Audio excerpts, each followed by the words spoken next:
Oke, kita bersyukur ya.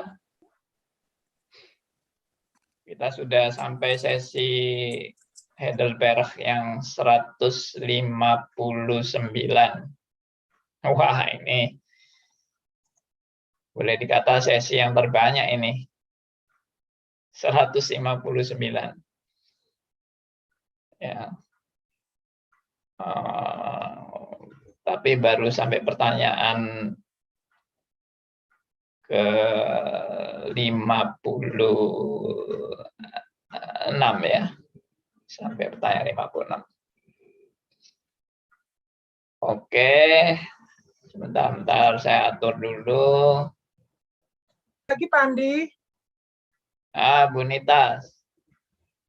Selamat pagi. Pagi, Pak Andi. Baik, Bu.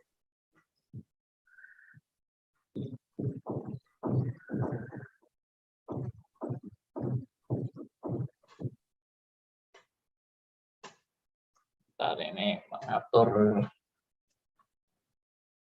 sinyal.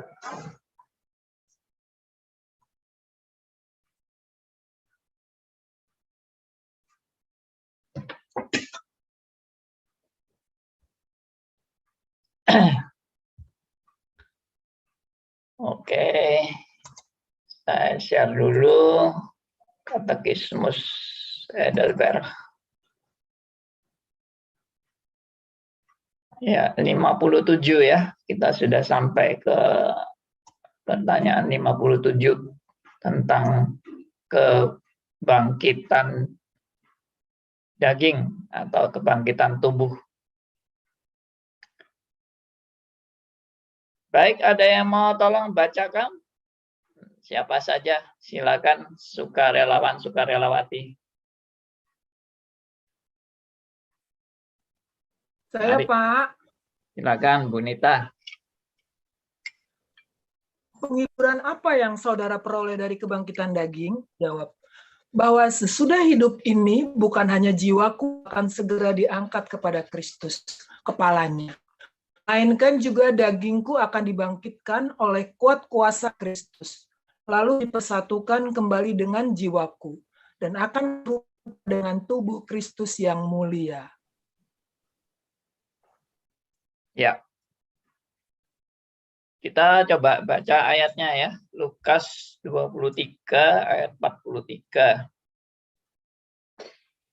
Silakan siapa aja mau bacakan Lukas 23 ayat 43.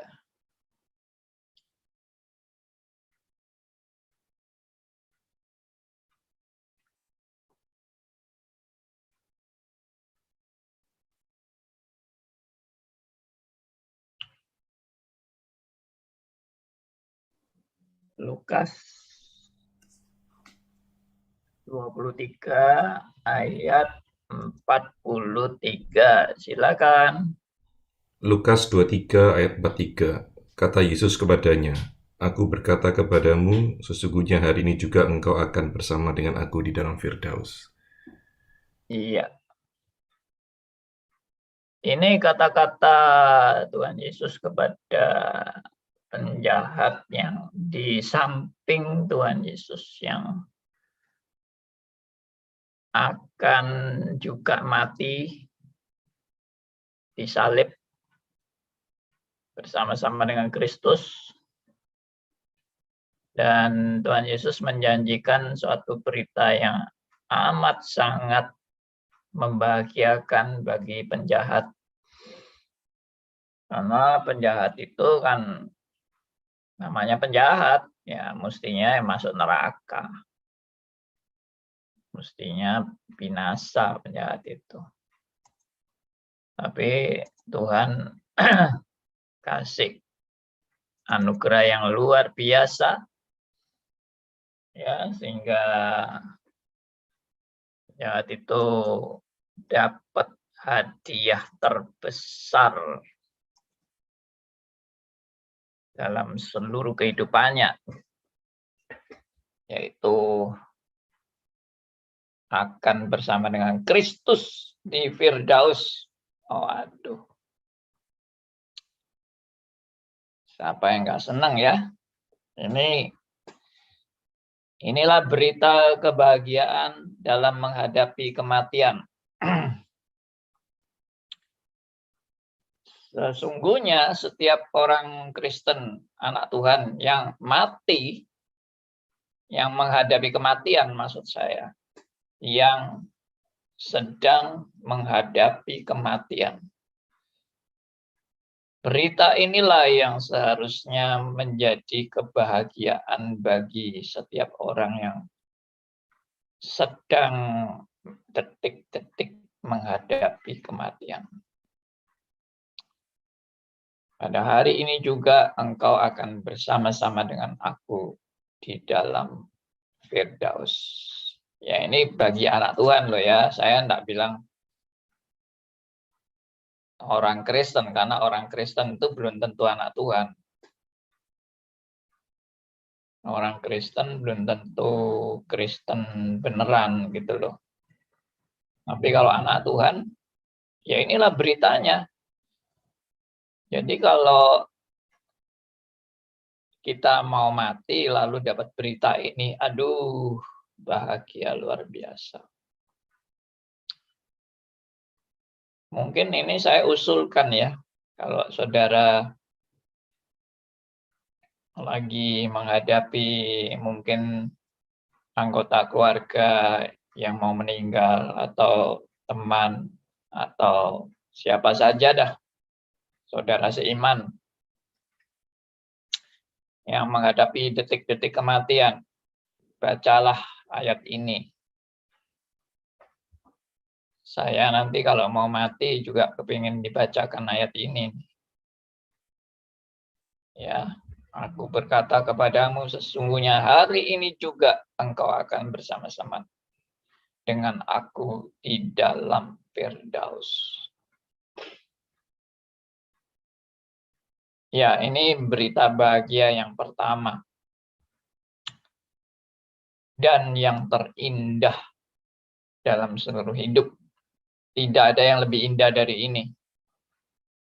Entah janji nanti dapat rumah, dapat mobil, ya, dapat pekerjaan besar, gaji besar, ya, dapat untung besar, dagangan maju.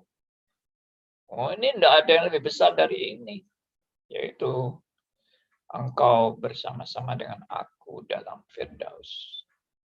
Ya, berita sukacita.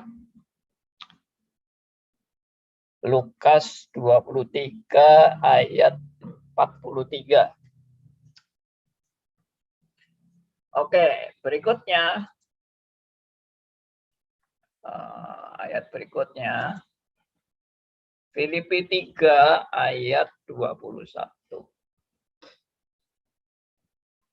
Ya, Filipi 3 ayat 21. Nah, ini tadi ini.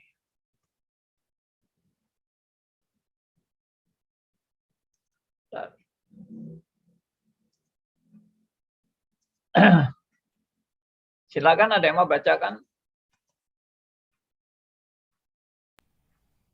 Filipi 3:21. Yang akan mengubah tubuh kita yang hina ini sehingga serupa dengan tubuhnya yang mulia, menurut kuasanya yang dapat menaklukkan segala sesuatu kepada dirinya. Iya, akan mengubah tubuh kita yang hina ini.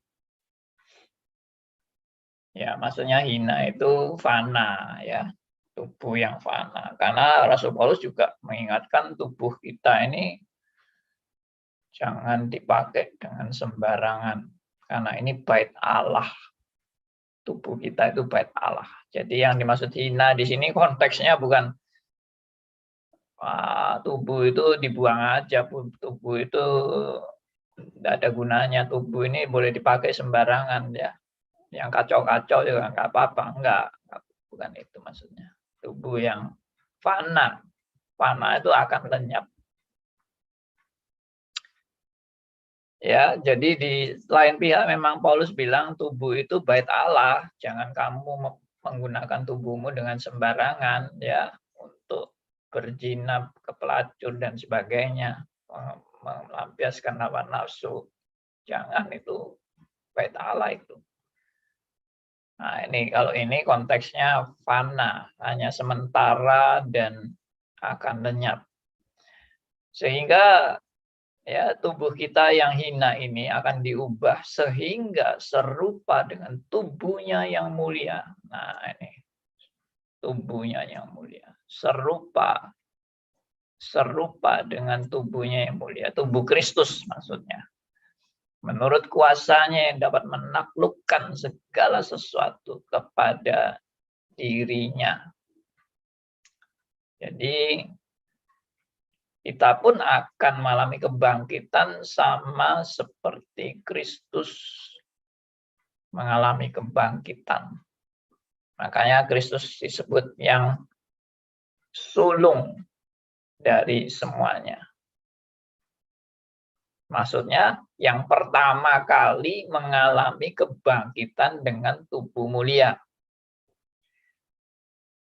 Jadi ada yang tanya bagaimana dengan Henokh, dengan Elia yang naik ke surga tanpa kematian dan dia naik dengan tubuhnya.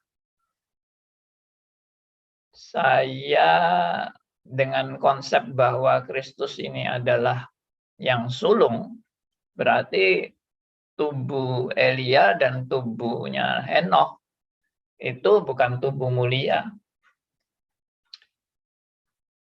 Tapi mungkinkah tubuh fana bisa masuk surga? Saya jawab, nggak mungkin. Berarti kalau begitu, Henokh dan Elia itu pakai apa ya di surga sekarang ini? Ya sama dengan yang lain, yaitu secara roh. Jadi ya ini memang nggak tertulis di Alkitab, tapi dengan prinsip ini saya tetap berpegang bahwa Kristus kan yang pertama dengan tubuh mulia. Berarti Elia dan Henokh itu juga nggak punya tubuh mulia di sana. Ya tanpa tubuh, ya sama seperti orang mati naik ke surga, rohnya begitu. Nah, tapi kan Elia dengan tubuhnya naik itu, ya itu kan yang dinampakkan. Nanti sampai di surga ya tubuh istilahnya tubuh fananya itu sirna lah. Ya sirna. Ya ini memang nggak ada di Alkitab, ya udah nggak usah diomongkan lah. Tapi yang pasti bukan tubuh mulia, itu aja. Bahwa Kristus itu yang pertama memang dengan tubuh mulia, tapi yang lain belum. Nah itu ya. Tapi nanti, nah ini berita bahagia yang kedua, bahwa kita yang di Firdaus yang belum punya tubuh mulia, kita akan diberi tubuh mulia. Nah, tubuh mulia ini boleh dikatakan memang kalau dalam grafik perjalanan hidup orang percaya, tubuh mulia ini memang puncaknya. Ya, puncak dari proses. Ya, kita sekarang masih pakai tubuh yang fana, tubuh yang bisa sakit, bisa masih banyak kelemahan, dan masih juga ada manusia lama yang masih nempel dalam hidup kita. Nah, nanti sudah tubuh mulia itu udah nggak ada kelemahan lagi, ya, nggak ada sakit penyakit, tidak ada kekal, sifatnya kekal, bukan fana seperti sekarang. Nah, itu yang berita bahagia ya, yang tanpa penderitaan, tidak ada penderitaan lagi, tidak ada ya di surga sudah tidak ada air mata ya, tidak ada air mata, tidak ada apalagi ya, macam-macam lah yang pokoknya yang membuat kita menderita itu nggak ada sama sekali. Dan kita mengalami sukacita yang besar di surga bersama dengan Bapa di surga. Nah, itulah yang sebetulnya juga menjadi dambaan bagi setiap orang percaya. Kalau sudah waktunya menghadapi kematian. Jadi di satu sisi saya melihat banyak orang Kristen tidak mau mati, ya tidak mau mati karena mungkin takut mati atau karena masih cinta dunia, jadi nggak mau mati. Jangan, aku nggak mau mati. Tapi ya itu realita lah kematian itu. Anda nggak mau mati ya tetap mati. Dan tetap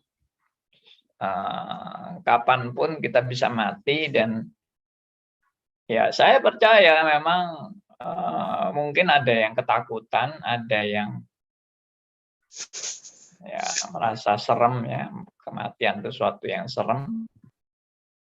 Tapi menurut saya percaya bahwa anak Tuhan itu menghadapi kematian itu Tuhan akan memberi kekuatan dan Tuhan akan menyertai. Ya, jadi nggak usah takut karena Tuhan menyertai kok.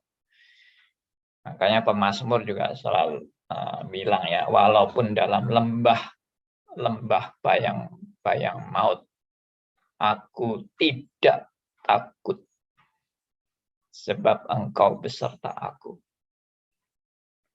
Wah, itu luar biasa, penghiburan luar biasa.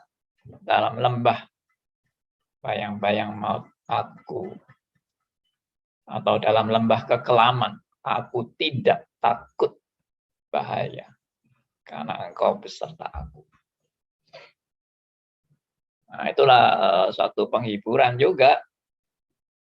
Jadi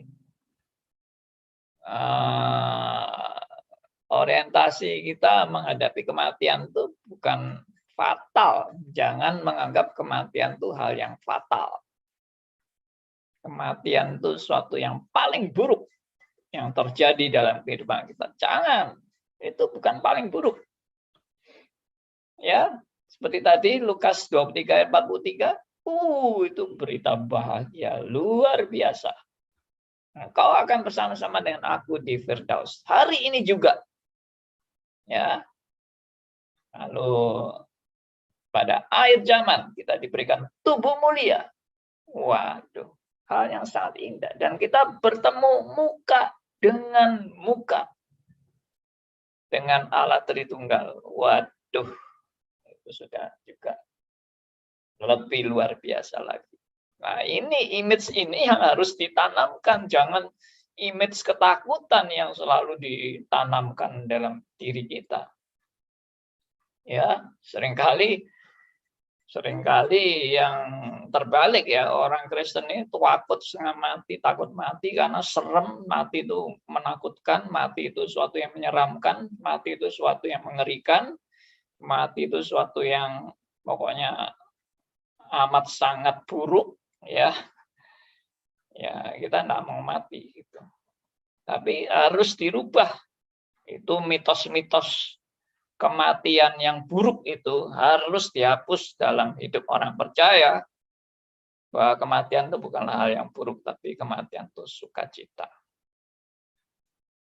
Ya, memang bagi yang ditinggalkan itu berduka cita karena berpisah. Tapi makanya Rasul Paulus bilang, jangan berduka cita seperti orang yang tidak punya pengharapan.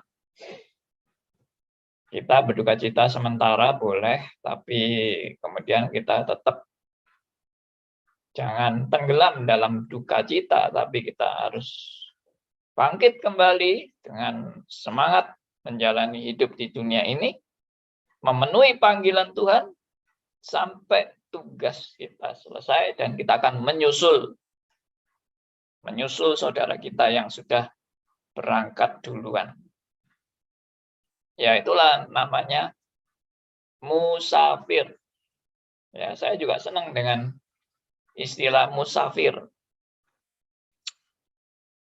Saya dulu masih kecil sudah baca bukunya John Bunyan itu, yaitu Perjalanan Seorang Musafir.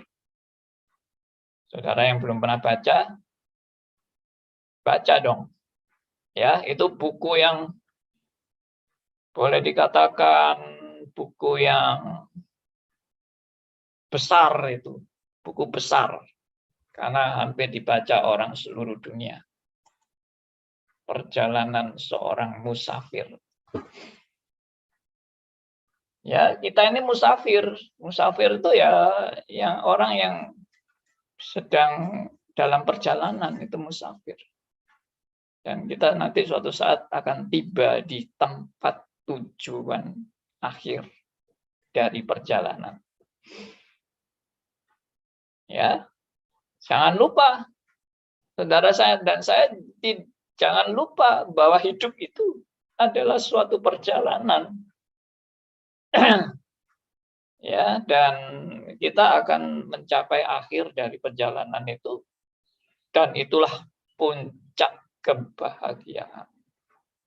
Tapi dalam perjalanan itu memang nanti akan banyak penderitaan, banyak lika-liku, seperti ceritanya John Bunyan itu, Perjalanan Seorang Musafir itu, wow, macam-macam itu perjalanan, pengalaman perjalanan, godaan-godaan, ya, bisikan-bisikan iblis, ya, macam-macam lah, jatuh bangun.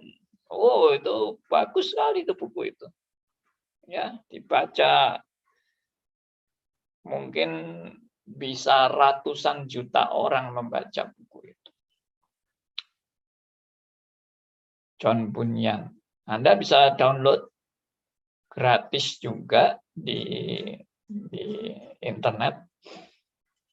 Bukunya John Bunyan itu, Perjalanan Seorang Musafir. Oke. Jadi meskipun saya dulu masih kecil belum bertobat, ya toh saya dengan kehidupan saya yang serba bandel itu, tapi baca buku itu berkesan loh. Meskipun saya belum bertobat waktu itu, tapi berkesan sekali. Saya, waduh, serem juga ya, perjalanan musafir itu serem. Nah itu coba Anda baca. Sudah diterjemahkan juga sih, bahasa Indonesianya juga ada.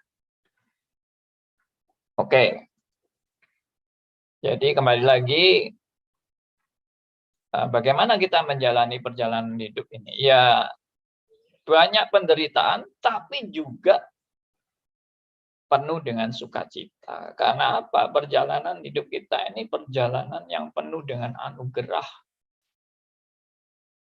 Hidup dalam anugerah demi anugerah. Wah, itu. Perjalanan orang Kristen bukan perjalanan kamu terima nasibmu yang menderita ya, dan penuh sengsara. Tidak. Perjalanan hidup kita adalah anugerah demi anugerah. Tapi gimana Pak, kita itu nggak tega loh Pak kalau melihat orang sakit yang mengeluh terus dan dia mau mati nggak mati-mati, ya, dia sengsara, dia sedih. Ya memang kalau kita lihat kayak gitu itu rasanya nggak tega ya, dan rasanya aduh kenapa ya kok orang percaya bisa menderita seperti ini gitu. Tapi saya lihat lagi memang ya itulah namanya perjalanan hidup itu, jatuh bangun, perjalanan hidup itu naik turun, perjalanan hidup itu kadang-kadang masuk dalam kebahagiaan, kadang-kadang juga masuk dalam penderitaan. Ya itulah suatu perjalanan. Jadi memang kita enggak bisa cuma maunya perjalanan tuh enak terus, senang terus, sukacita terus. Ya sudah cukuplah kamu diberi sukacita dan kebahagiaan itu sudah cukup, apalagi sudah diberi jaminan keselamatan. dan janji, yaitu tadi, kamu akan bersama-sama dengan Kristus di Firdaus. Sudah. Makanya orang mau mati itu orientasinya jangan orientasi terus matanya tertuju kepada dunia terus. Ya, tentunya mati dengan menyesal kalau mata kita hanya tertuju di dunia terus. Waduh, aku bakal kehilangan hartaku, hartaku tidak bisa aku bawa, ya toh. Waduh, aku ini semua orang-orang yang kukasihi, aku tidak bisa bersama-sama lagi, ya toh. Waduh, aku tidak bisa menikmati makanan-makanan enak di restoran, ya toh. Waduh, kalau ingat itu terus ya menderita terus, tambah mau mati tambah menderita ya. Fokus mata kita harus dirubah dengan mata rohani, melihat ke depan, di mana Tuhan sudah menyediakan yang terindah dalam hidup saudara dan saya, yaitu di Firdaus bersama dengan Tuhan, dan akan disediakan tubuh yang mulia. Kalau sekarang saya sakit, ya udah, saya jalani aja sakit saya, karena sakit sedemikian berat sakitnya, tetap hanya bersifat sementara. Maka saya akan diberi kebahagiaan yang bukan sementara, tapi kebahagiaan yang kekal. Sehingga Rasul Paulus bilang apa? Penderitaan yang sementara ini tidak bisa dibandingkan dengan kemuliaan yang akan Tuhan sediakan bagi kita. Kemuliaan kekal. Ya toh? Nggak bisa dibandingkan. Artinya, biarpun saya menderita dalam menit-menit, dalam jam, dalam bulan, bahkan dalam tahun demi tahun saya menderita, tidak dapat dibandingkan dengan kebahagiaan kekal yang Tuhan sudah sediakan buat saudara dan saya. Tidak dapat dibandingkan. Artinya apa? Tidak dapat dibandingkan. Biarpun ini bertahun-tahun menderitanya atau berjam-jam, berhari-hari, berbulan-bulan, bertahun-tahun penderitaan itu. Tidak ada artinya dibandingkan dengan kekekalan. Artinya apa? Kalau dibandingkan dengan kekekalan, yang namanya bertahun-tahun itu jadi cuma 1/1 juta titik. Ya. 1/1 juta detik. Kalau mau dibuat waktu ya, kekekalan dan waktu ya, nggak ada artinya itu, sama sekali nggak ada artinya. Ya sudah, saya lewati aja. Biarpun dengan menderita, biarpun dengan sakit.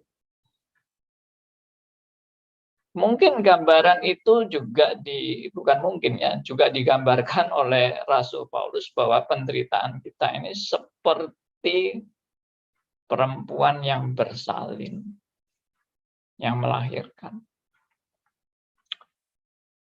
Betapa menderitanya perempuan yang bersalin itu, yang melahirkan itu, sampai teriak-teriak, sampai kesakitan luar biasa. Sepertinya sudah kapok. Kalau saya dengarkan gitu ya. Ibu-ibu yang melahirkan tuh, aduh sakitnya nggak main, kapok. Tapi habis kapok, waduh bahagia ya, karena punya bayi yang baru lahir dan bisa digendong. Ya, sukacita luar biasa. Sehingga sakit yang tadi yang luar biasa sakitnya itu menjadi seperti nggak ada. Seperti nggak ada sakit. Wah, itu gambaran Rasul Paulus itu bagus sekali. Ya, bagus sekali, karena itu ya juga menunjukkan saudara dan saya sekarang menderita di dunia yang begitu beratnya sampai mungkin kita teriak-teriak saking sakitnya. Tapi nanti setelah kita ketemu kebahagiaan, itu semuanya nggak ada artinya. Puji Tuhan, ya. Tuhan boleh menguatkan kita dengan janji kebahagiaan yang luar biasa. Tapi janji kebahagiaan yang luar biasa ini tidak membuat orang Kristen jadi mabuk.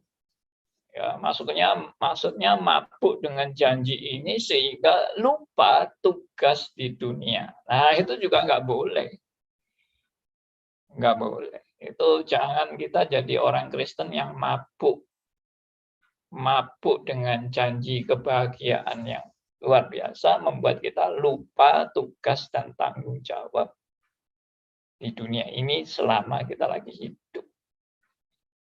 Ya, nggak boleh lupa. Karena itulah tugas dan tanggung jawab saudara dan saya menjalani hidup untuk menjadi saksi Kristus, untuk menjalankan mandat Injil, mandat budaya, menjadi garam dan terang, ya, menjalankan tanggung jawab sebagai apapun peran Anda, profesi Anda jalankan dengan tanggung jawab untuk menjadi saksi Kristus dan menjadi berkat bagi banyak orang. Ya, itulah gambaran sebagai orang perjalanan seorang musafir. Ya. Jadi cobalah baca buku itu. Mungkin ada yang baru kenal Kristen dengan benar. Anda mungkin tidak pernah dengar buku itu, padahal buku itu sudah top, ya, memecahkan rekor buku itu bahwa sudah dibaca oleh jutaan, saya nggak tahu puluhan juta atau berapa. Oke, demikian suatu berita sukacita untuk Anda dan saya di dalam perjalanan hidup ini sampai suatu saat kita menghadapi kematian, dan janji Tuhan bagi kita adalah yang terindah. Baik, silakan teman-teman kalau ada yang mau sharing, ada yang mau menanggapi, mau bertanya juga silakan. Pagi, Pak Andi. Ya, Bapak Elia. Ya, saya tadi mendengar di pembukaan tentang kalau Alkitab tidak mencantumkan, kita nggak usah terlalu mengupasnya. Itu satu. Dua, berita Firdaus menjelang kematian saudara seiman. Pertanyaan saya jadi begini, Pak. Apakah selain penjahat di sebelah Yesus itu telah dijamin orang itu tanpa menyebut nama siapa dia, bahwa dia hari ini juga berada di Firdaus?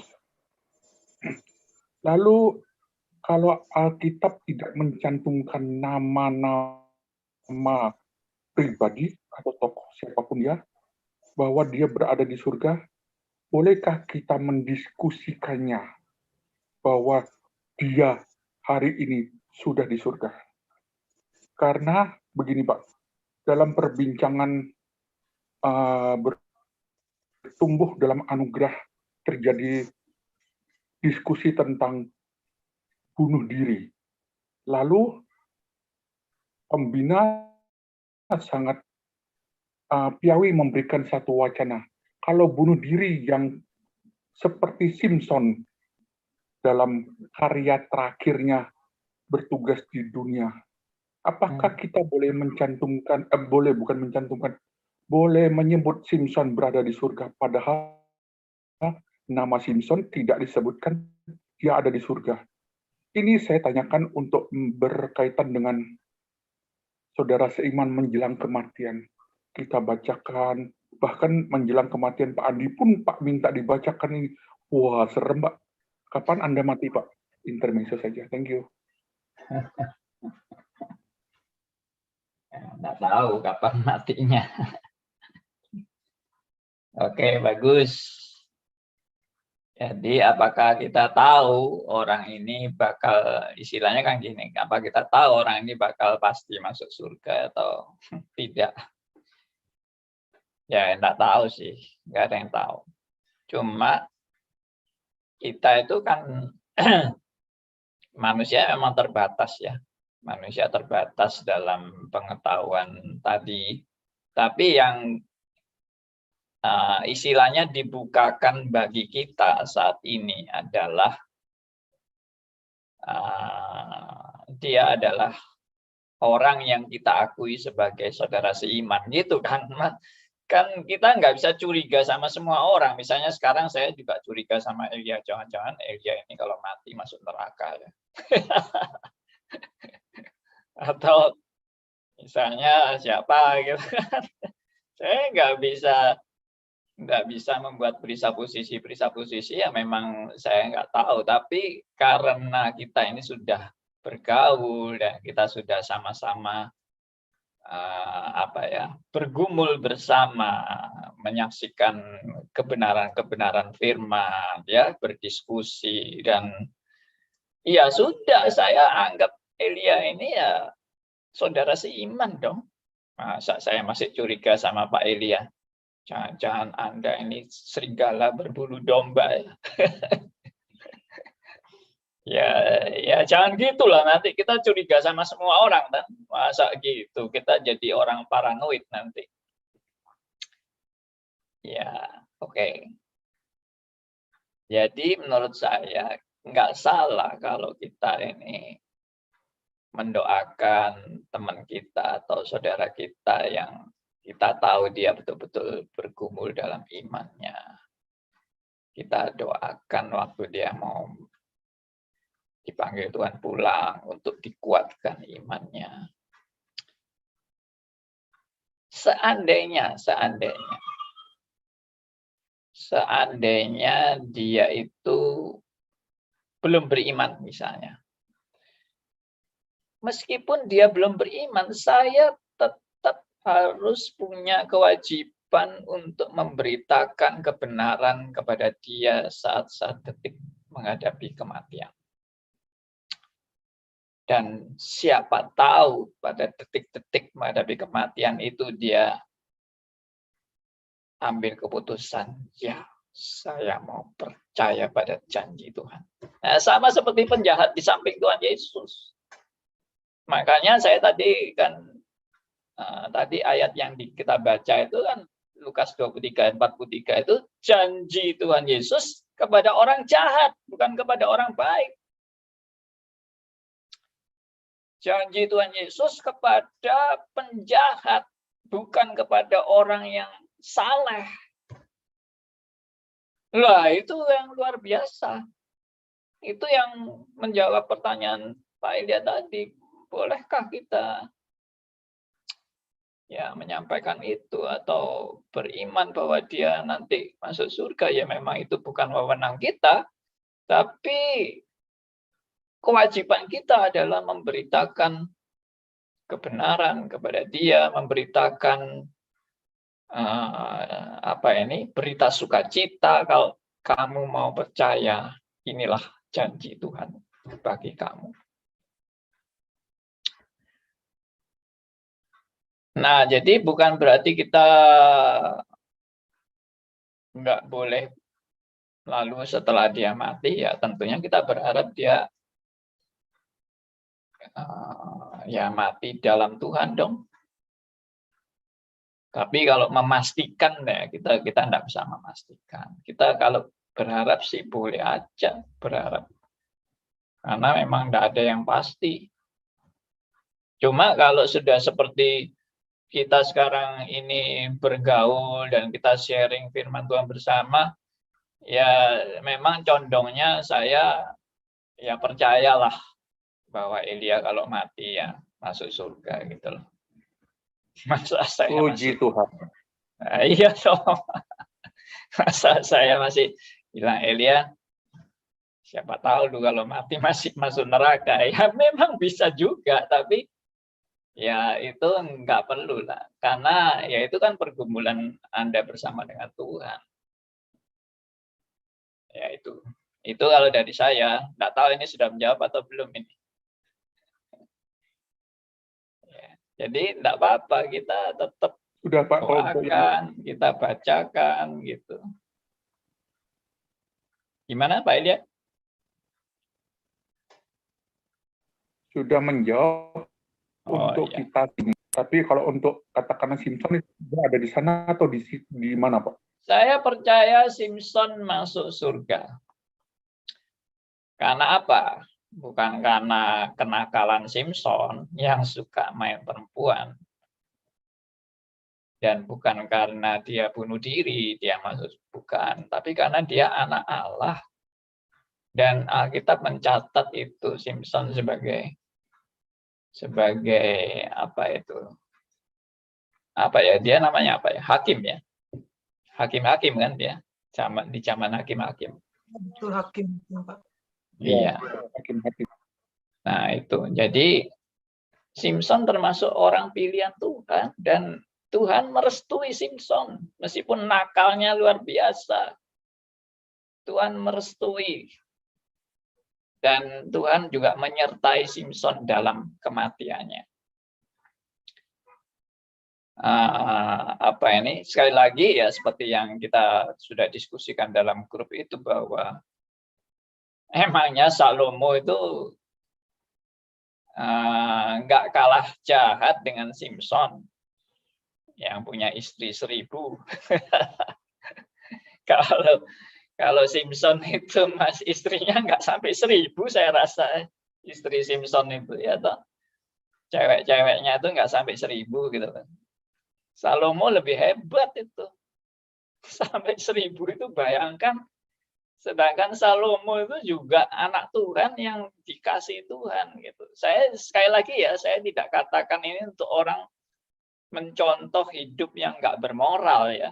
Lalu nanti itu dijadikan pembenaran diri. Wah kalau gitu saya punya istri 5 ya nggak apa-apa Pak. Wong Simpson aja masih lebih hebat dari saya yang cuma 5. Ya toh? Enggak lah. Itu no excuse dan jangan mencari pembenaran dengan itu tadi memakai ayat-ayat Alkitab untuk pembenaran diri itu juga sikap yang nggak benar. Ya itu aja. Silakan teman-teman lain kalau mau menambah. Pak Andi. Ya Pak Gegi. Ya Pak Andi, itu di firman Tuhan kan ada itu. Itu apakah salah doktrin? Kok bisa nyak lah aku tidak mengenal kau karena kau berbuat kejahatan. Apakah salah doktrin masuk neraka?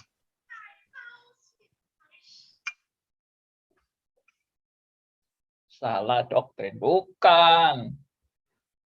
Kita masuk neraka atau masuk surga itu bukan karena doktrin, bukan karena perbuatan saleh, bukan karena saya orang reform atau enggak reform. Bukan, sama sekali enggak. Saya tidak pernah mengajarkan bahwa kalau kamu masuk reform pasti selamat.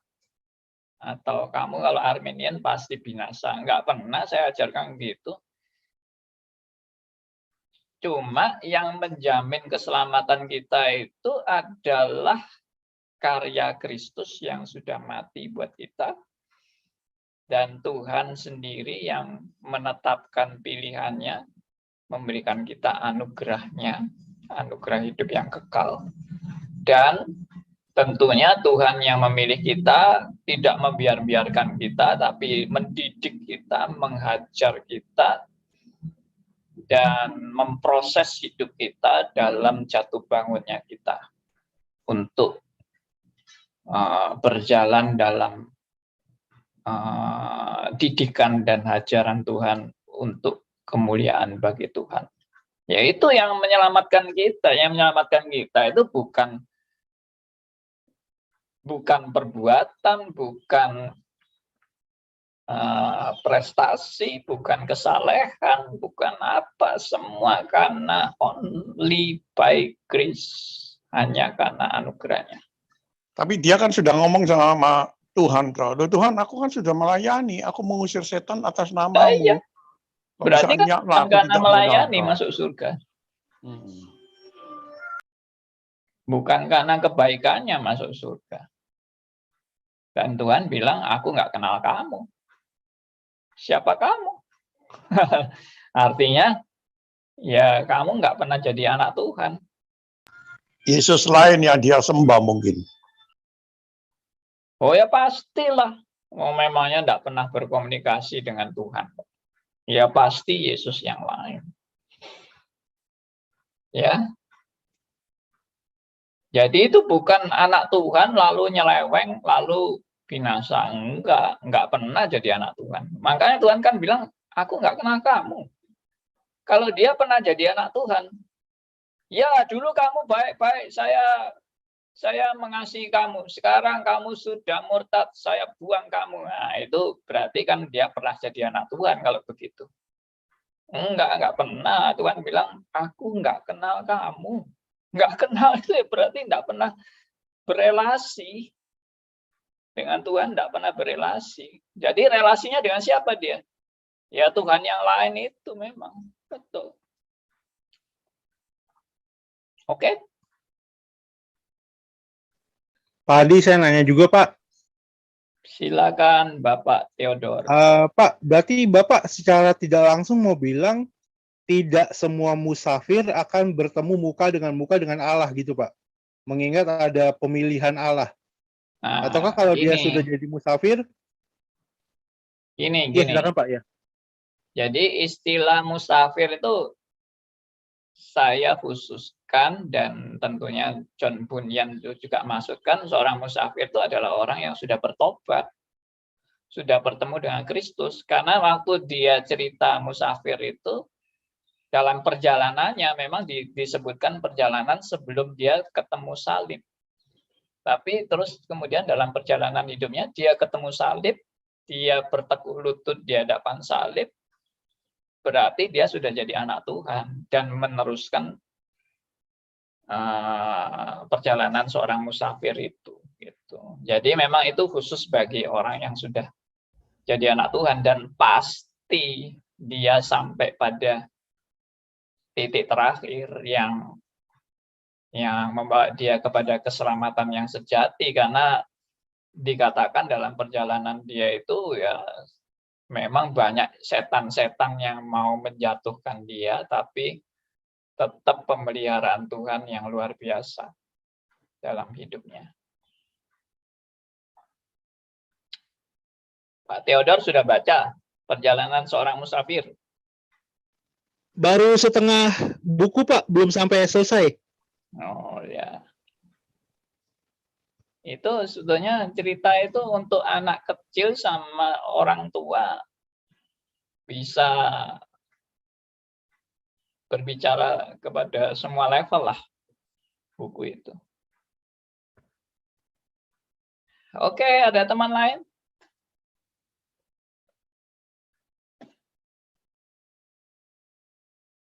Nah, lagi lagi sepi pertanyaan ini.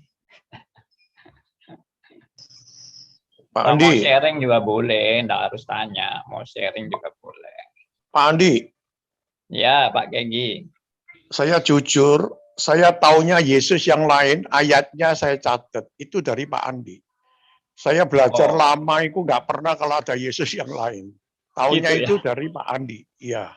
Lalu saya catat di Alkitab saya, Yesus yang lain itu memang ada. Yes. Benar. Ya, banyak Yesus yang lain.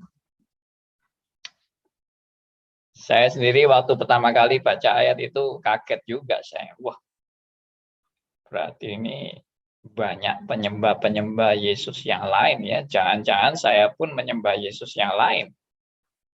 Nah, itu saya pertama kali baca itu untuk refleksi bagi diri saya sendiri. Benarkah saya menyembah Yesus yang benar-benar Yesus? Atau jangan-jangan Yesus yang lain?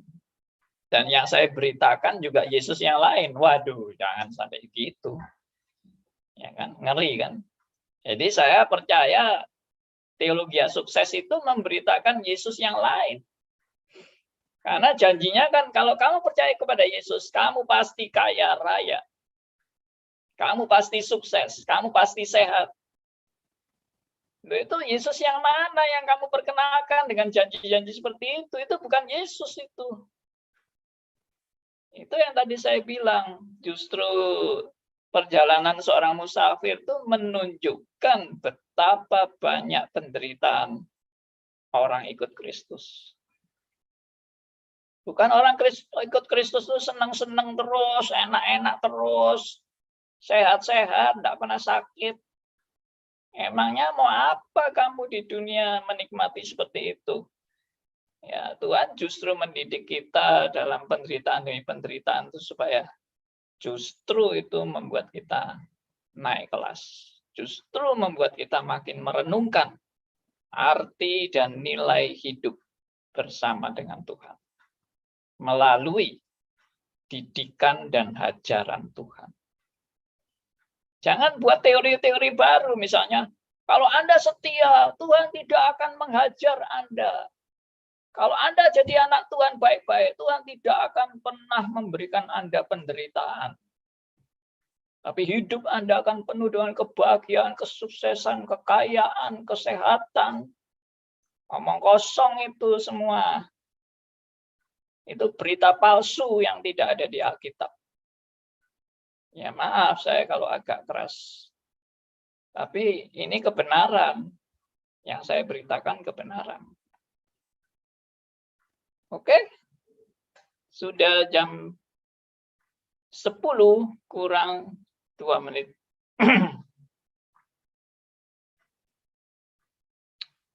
Kalau tidak ada lagi, saya akan... Ada Pak, sedikit Ya. Pak. Kalau Silakan, gitu, Pak. Pak mau Ya. kalau gitu Pak mau mengatakan yang diangkat oleh Pak Keki itu salah menafsirkan, bisa bahaya ya Pak ya, karena yang kita bicarakan itu Yesus yang tanda kutip jenis yang mana gitu. Saya pakai kata jenis karena itu kan tergantung persepsi kita ya, si pembicara tersebut. Bisa berbahaya dong Pak. Thank you. Iya, sangat berbahaya. Makanya saya itu keras dengan ajaran-ajaran ngaco itu, saya keras karena berarti kamu itu memberitakan berita palsu. Ya, percaya sama Yesus. Pasti kamu tidak akan pernah sakit.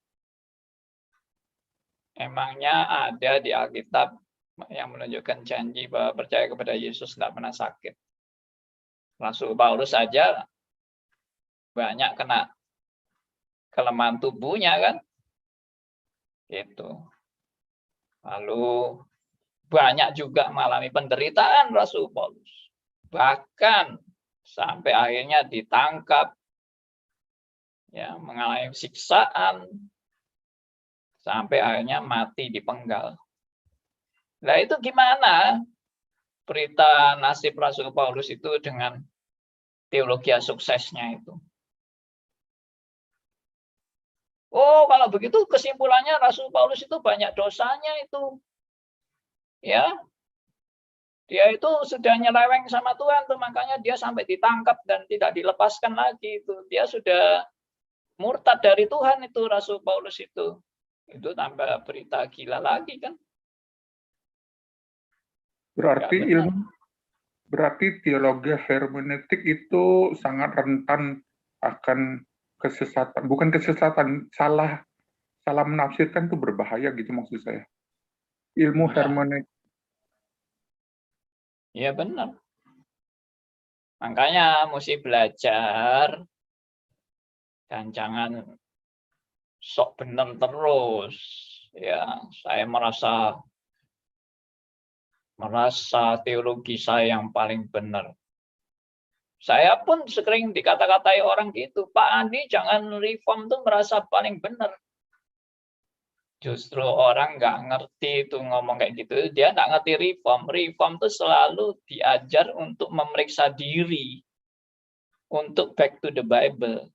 Aku selalu harus menguji diriku dan ajaranku, apakah benar-benar kembali kepada Alkitab. Maka saya percaya dengan surat Paulus kepada Timotius, awasilah dirimu dan awasilah ajaranmu. Dengan berbuat demikian, kamu menyelamatkan banyak orang. Ya, awasilah dirimu, awasilah ajaranmu. Siapa yang hafal ayat itu? Di mana itu? Ayo, ini sebagai ayat penutup. Ini kalau tidak salah yang Rasul Paulus kepada Timotius ya Pak Andi. Oh iya, tadi saya kan sudah bilang kalau itu Timotius. Tapi di mana ayatnya? Ayo. Kisah Para Rasul ini. Hah? Tunggu cari dulu. Ayo, di mana? 1 Timotius 4:16, Pak. Nah, itu Pak Arthur itu. 1 Timotius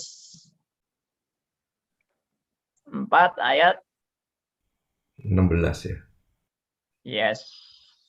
Mantap ini Pak Arthur ini. Silakan tolong Pak Arthur bacakan buat kita semua. Awasilah dirimu sendiri dan awasilah ajaranmu, bertekunlah dalam semuanya itu. Karena dengan berbuat demikian, engkau akan menyelamatkan dirimu dan semua orang yang mendengar engkau. Yes. Nah, itu yang tadi Pak Elia bilang. Wah, kalau gitu penting sekali ya. Hermeneutik atau menafsirkan Alkitab. Termasuk memberikan ajaran. Karena kalau kita ini menafsirkan keliru, ajaran kita juga keliru, dan kita juga menyesatkan orang banyak. Puji Tuhan. Pak Andi, boleh. Sorry, Ya, sedikit Pak. kenapa?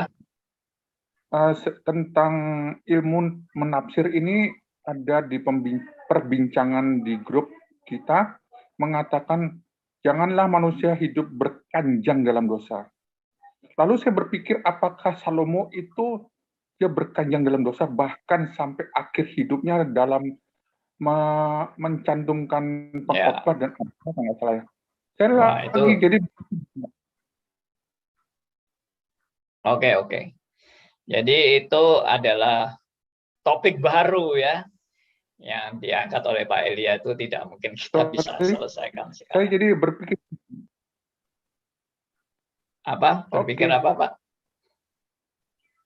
Dia itu kan sampai masa tuanya tidak berani mendobrak berkanjang dalam dosa, dalam arti kata dia menceraikan semua putri raja, itu gimana Pak? Nah, itu nanti aja jawabnya ya. Anda putus-putus suaranya. Oke. Ya, thank you. Nanti kita bicarakan dalam lain waktu. Tuhan memberkati kita semua, bersyukur pada Tuhan atas anugerahnya, dan kita akan tutup dalam doa. Saya minta